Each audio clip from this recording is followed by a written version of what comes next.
Bom dia, moçada! Tudo bem com vocês? Aqui quem vos fala é o professor Eugênio Bastos, canal Geogênio, a serviço dos alunos que gostam de estudar e passar em concursos. Moçada, vamos fortalecer o canal, dê aquele like, se inscrevam no canal, compartilhem o vídeo e ajudem o professor Eugênio Bastos a democratizar o ensino da geografia. Moçada, no nosso encontro de hoje nós iremos comentar a prova de geografia da SpaceX do ano de 2013. Como a prova teve 12 questões, estarei dividindo esses comentários em 2 blocos. Portanto, na aula de hoje, irei comentar as 6 primeiras questões da prova de geografia de 2013. Espero que vocês gostem dos comentários e tais comentários auxiliem vocês no processo de aprendizagem da geografia. Valeu, moçada! Tamo juntos e misturados. Vamos lá! A primeira questão. O Brasil é o 10º país que mais investe em energia limpa no mundo. Segundo o relatório, os dados que não incluem energia nuclear mostram gastos de 8 bilhões de dólares pelo país no setor em 2011, contra os 6,9 bilhões do ano anterior. Sobre as fontes de energia limpa utilizadas em nosso país, podemos afirmar que são assim chamadas, pois trata-se de fontes de energia não poluentes, não emissoras de carbono, além de renováveis. Correto? Afirmativa correta. Fontes de energia limpas são aquelas que não lançam na atmosfera gases do efeito estufa. E essas fontes de energia também são classificadas como fontes de energia renováveis.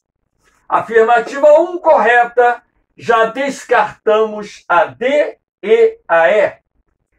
Afirmativa 2. Por ser um país privilegiado em termos de radiação solar, a participação da energia solar na matriz energética brasileira é a maior fonte dentre as fontes de energia renováveis utilizadas.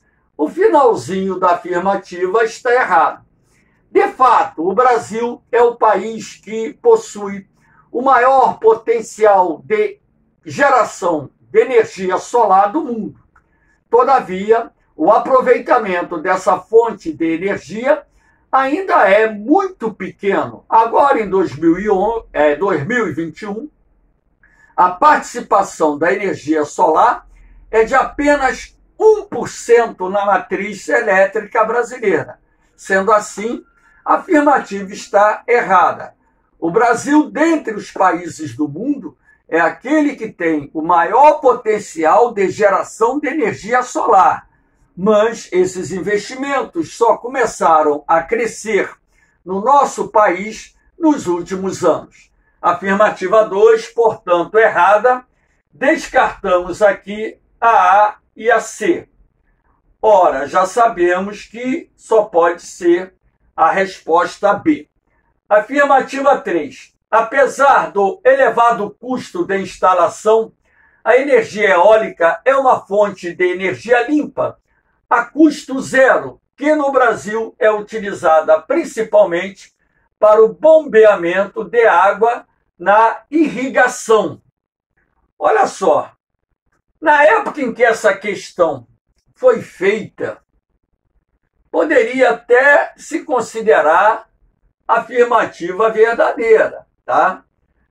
Agora, aqui no Brasil, principalmente para o bombeamento de água na irrigação, nos dias atuais, a afirmativa está errada. Lembrar que essa prova é de 2013, portanto, naquela época, a energia eólica ainda estava no processo inicial de expansão para a geração de eletricidade. Agora, se nós analisássemos essa afirmativa no contexto atual, ela também estaria errada, ok?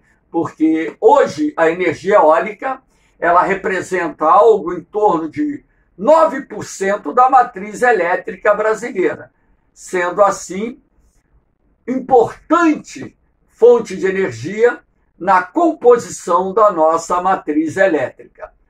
É a segunda fonte de energia mais utilizada na atualidade para a geração de eletricidade no Brasil. Então, no contexto atual, a afirmativa 3 está errada, mas na época a gente pode considerá-la verdadeira. 4. Embora a biomassa proveniente da cana seja considerada uma fonte de energia limpa, sua utilização como fonte de energia vem se reduzindo. Aí você tem um erro. O Brasil é o segundo maior produtor mundial de etanol. O Brasil é o maior exportador mundial de etanol. E o etanol é largamente utilizado aqui no Brasil para a movimentação de veículos automotores. E também é preciso lembrar vocês que em cada litro de gasolina nós temos 20% de etanol misturado. Então essa fonte de energia é muito utilizada e a produção brasileira de etanol ela continua crescendo, tá certo? Então a afirmativa está errada. Uma vez que as queimadas durante a colheita da cana-de-açúcar geram grande poluição do ar. Essas queimadas de fato eram feitas nos canaviais, mas agora elas estão proibidas por causa dos efeitos nocivos à poluição do ar atmosférico. Então, a resposta correta da questão número 1, letra B. Vamos à questão de número 2. O povoamento do território brasileiro se fez baseado na formação de áreas de atração e áreas de repulsão de população. E, na atualidade, a distribuição espacial da população também obedece a essa dinâmica.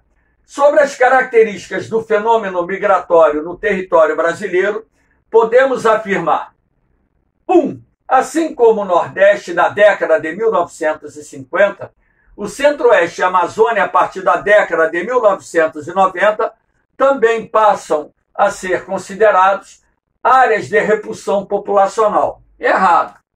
O Centro-Oeste e a Amazônia passaram a ser áreas de atração populacional. Inclusive, a região Centro-Oeste é a segunda região brasileira que mais atrai brasileiros que promovem a chamada migração interregional. Então, a afirmativa 1 está incorreta. Já descartamos a A, a B e a D. 2. Na década de 1990, com a reativação de alguns setores da economia nordestina, como o turismo e instalação de diversas empresas, estabeleceu-se um fluxo de retorno de população para o Nordeste. Afirmativa correta. A migração de retorno cresceu no Brasil a partir da década de 1990, principalmente do Sudeste para o Nordeste. Ah, professor, por que principalmente do Sudeste para o Nordeste? Porque, historicamente, a região Sudeste foi aquela que recebeu o maior contingente migratório de nordestinos, sendo, portanto, a principal área de atração de brasileiros. Na medida em que a economia da região Nordeste começou a se desenvolver num ritmo mais acelerado, nós tivemos o aumento dessa migração de retorno.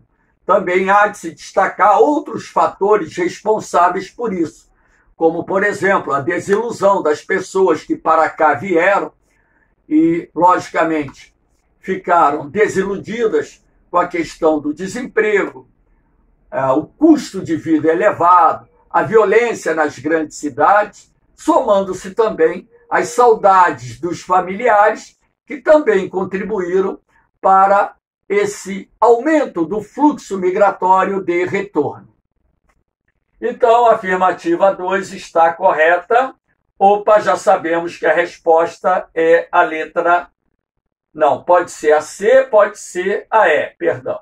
Então vamos lá. Afirmativa 3. Observa-se que a participação da população migrante na população local tem maior expressão nas regiões de fronteira agropecuária, onde a expansão da produção agrícola tem gerado aumento do emprego e da renda. Correto. Áreas de expansão das fronteiras agrícolas são áreas que atraem trabalhadores brasileiros, não só os produtores rurais, assim como trabalhadores. Sendo assim como, por exemplo, no centro-oeste, na borda sul e oriental da Amazônia, áreas por onde as fronteiras agrícolas avançaram e continuam avançando na atualidade, nós temos o aumento da participação da população oriunda de outros estados, de outras regiões, na composição da população local. Portanto, afirmativa verdadeira. Se a 2 e a 3 estão corretas, opa, agora a gente já sabe que a resposta só pode ser a letra E. Vamos ver o erro da 4. Segundo o IBGE, em São Paulo, o aumento do saldo migratório registrado entre 1991 e 2000 revela que ocorreu aumento no fluxo de entrada de imigrantes e significativa diminuição das saídas do Estado. Ora, a partir da década de 1990 se verifica o contrário. Uma redução do fluxo migratório para a região sudeste, que ainda é o principal polo de atração de brasileiros, apesar do fluxo migratório ter diminuído, a nossa região continua sendo a que mais atrai brasileiros, porém, o fluxo de saída aumentou, a chamada migração de retorno, que eu acabei de comentar, aumentou a partir da década de 1990. Então, a afirmativa 4 está errada. E a afirmativa 5. Tendências mais recentes da mobilidade da população no Brasil apontam para o aumento das migrações intra-regionais e dos fluxos urbano-urbano. Migrações intra-regionais dentro das próprias cidades e a migração urbano-urbano entre cidades, inclusive com o aumento de forma expressiva das migrações em direção a determinadas cidades do interior, principalmente cidades de médio porte, que a partir da década de 1990 passaram a receber um fluxo maior de investimentos. Valeu, moçada? Então, resposta da 2, letra E. Vamos à questão número 3. Essa imagem eu montei aqui para auxiliar na resolução da questão. Ela não vem contida na prova. A seleção brasileira de futebol vinda de Berlim, 15 graus leste de Greenwich B de Berlim, 15 graus leste está aqui, precisa chegar à cidade do Rio de Janeiro a 45 graus de Greenwich, RJ, está aqui, 45 graus oeste, às 13 horas do dia 25 de outubro de 2013, horário local. Considere que o avião fará o percurso leste-oeste e que o tempo de voo contínuo será de 10 horas. Então, a duração da viagem, 10 horas. Para que a seleção chegue ao Rio de Janeiro no horário pré-determinado, o voo deverá partir de Berlim às... Ora, se o avião vai chegar aqui às 13 horas, ele tem que chegar aqui às 13. Ora, eu posso resolver essa questão através de 2 processos. O primeiro, desenhando os fusos, como eu fiz aqui. Então, coloquei aqui a localização do Rio de Janeiro, 45 graus oeste, e coloquei aqui a localização de Berlim, 15 graus leste. Do Rio para Berlim, nós vamos nos dirigir no sentido leste. Se aqui são 13 horas, no momento que o avião chega aqui às 13 horas, no fuso 30, 14 horas, no fuso 15, oeste, 15 horas, no fuso de Greenwich, 16 horas, no fuso de Berlim, 17 horas. Ora, para que o avião chegue aqui às 13 horas, ele deverá ter saído a que horas? Ora, se ele vai levar 10 horas de viagem, 17 menos 10, 7. Então, o avião chegará aqui às 7 horas do dia 25 de outubro de 2013. Aqui eu fiz pela matemática, aqui, ó. Para você calcular fuso horário entre duas cidades localizadas em hemisférios diferentes, o primeiro procedimento que você deve tomar é somar a localização em graus das duas cidades para determinar a diferença em graus. Então, 15 mais 45 igual a 60 graus, ou seja, 60 graus separam as cidades do Rio de Janeiro de Berlim. Cada fuso horário tem 15 graus, então vou dividir 60 graus por 15 graus. Acharei 4 fusos, que correspondem a 4 horas de diferença. Ora, se no Rio de Janeiro o avião deve chegar às 13 horas, na hora que o avião pousar no Rio de Janeiro, serão 17 horas em Berlim, porque a leste você adianta o relógio. 13 mais 4 igual a 17. Ora, se a viagem tem uma duração de 10 horas, para que o avião possa chegar aqui às 13 horas, bastaria você subtrair 17 menos 10 para obter as 7 horas. Então, 7 horas do dia 25 de 10 de 2013, o horário que o avião deveria partir de Berlim. Ok? Alguma dúvida, moçada? É só colocar lá nos comentários. Então, vamos lá. Próxima questão. Questão número 4. Sobre as vias de circulação e suas interferências no espaço econômico dos países, pode-se afirmar que 1. Apesar da tendência de forte crescimento do modal rodoviário em países de dimensões continentais, as ferrovias continuam a deslocar parcela significativa das cargas. Correto? Afirmativa correta. O transporte rodoviário ele vem crescendo, ele vem se desenvolvendo nos grandes países, mas em muitos países de grande extensão territorial, o modal ferroviário continua tendo uma participação significativa no transporte de cargas, na medida em que é um sistema de transporte mais barato do que o rodoviário. Afirmativa 1 correta, descartamos a A e a D. 2. Os elevados custos de deslocamento por via aérea fazem com que o volume e o valor monetário das mercadorias transportadas sejam desprezíveis em relação ao transportado pelos demais modais de transporte. Olha só, os elevados custos de deslocamento por via aérea fazem com que o volume e o valor monetário das mercadorias transportadas sejam desprezíveis. O volume você pode até considerar, o valor monetário não. Por quê? O transporte aéreo é mais recomendado para transportar cargas de maior valor agregado. Então, a afirmativa está errada. Se a 2 está errada, eu já posso descartar A, B e D. Vamos a 3. A fim de aumentar a velocidade e reduzir os custos de deslocamento, observa-se que os sistemas de transporte modernos caracterizam-se pela complementariedade entre os diferentes modais de transporte. Está certo.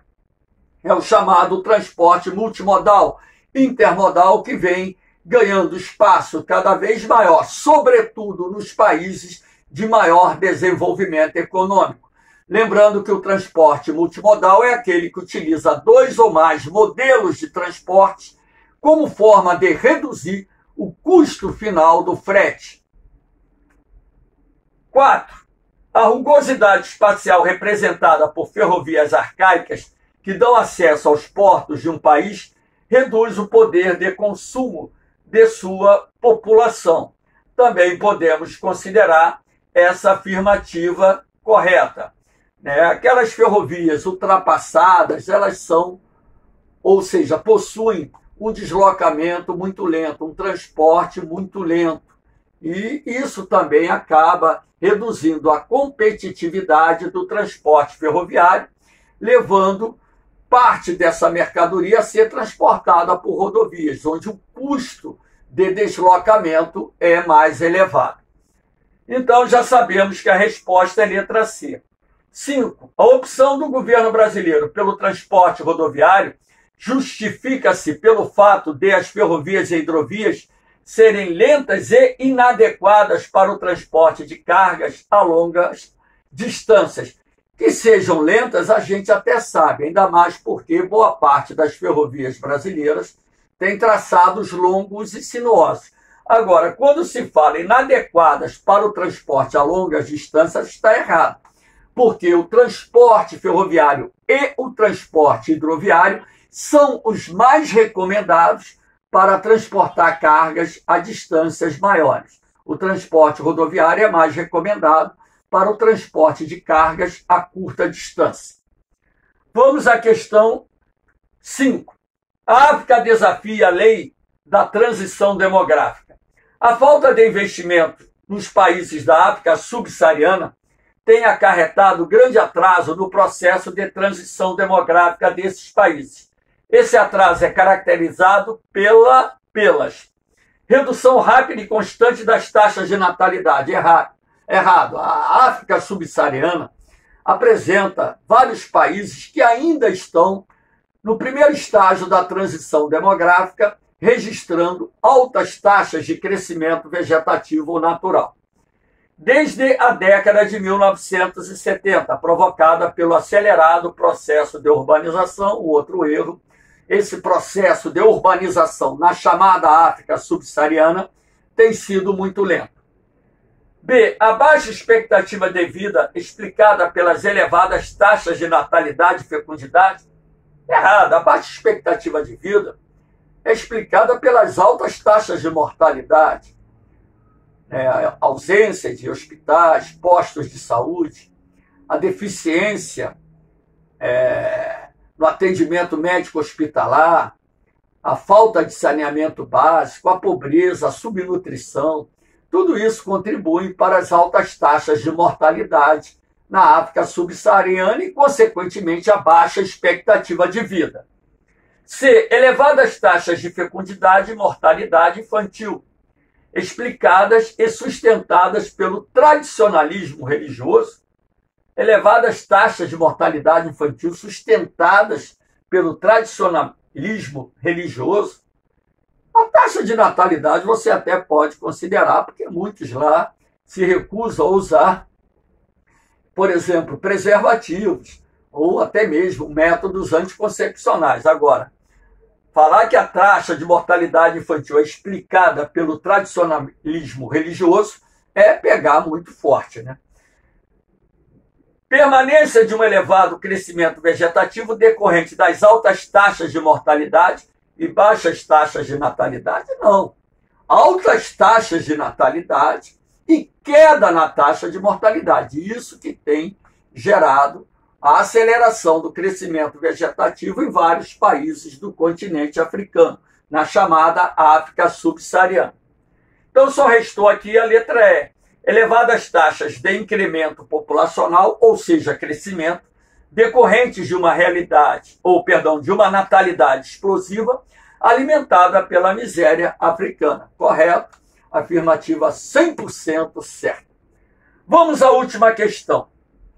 Apesar de exceções como as metrópoles de São Francisco, Los Angeles e Dallas, o ritmo frenético da urbanização e o aparecimento de novas megacidades nas últimas décadas são fenômenos característicos do mundo subdesenvolvido.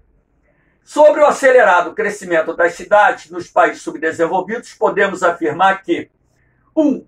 A urbanização desses países repete o processo vivido pela Europa, pois o crescimento de suas grandes cidades tem sido tão rápido quanto foi os das cidades europeias. Errado. O crescimento das cidades europeias foi lento, progressivo, é um processo de urbanização integrado. Não foi explosivo, acelerado da forma como tem sido em vários países do chamado mundo subdesenvolvido. Então, se a 1 está errada, já descartamos A, B e E. 2. As novas megacidades nesses países crescem principalmente sobre a base da expansão dos empregos no setor terciário, correto? Setor do comércio, setor de serviços são aqueles que mais geram empregos nas cidades. Se a 2 está correta, já sabemos que a resposta só pode ser letra C. 3. O processo de urbanização gerou uma complexa hierarquia urbana. Complexa hierarquia urbana? Nesses países na qual as metrópoles convivem com uma rede densa de cidades médias? Rede densa de cidades médias? Não. Que concentra a maior parte da população urbana? Não. A maior parte da população urbana está concentrada nas metrópoles. Então, afirmativa 3, errada. 4. O acelerado crescimento das megacidades gerou nesses países o chamado déficit habitacional, correto, o qual figura como um dos mais graves problemas característicos das metrópoles, correto. Inclusive, é um dos fatores responsáveis pelo surgimento das favelas, das palafitas, nas grandes cidades dos países em desenvolvimento. Então, a resposta correta, letra C. Moçada, espero que tenham gostado do comentário dos comentários dessas 6 primeiras questões. Dê aquele like, compartilhe o vídeo, se inscrevam no canal e ajudem o professor Eugênio Bastos a democratizar o ensino da geografia. Valeu, moçada! Um forte abraço, um beijão no coração, fiquem com Deus, eu vou, mas eu volto, hein? Fui!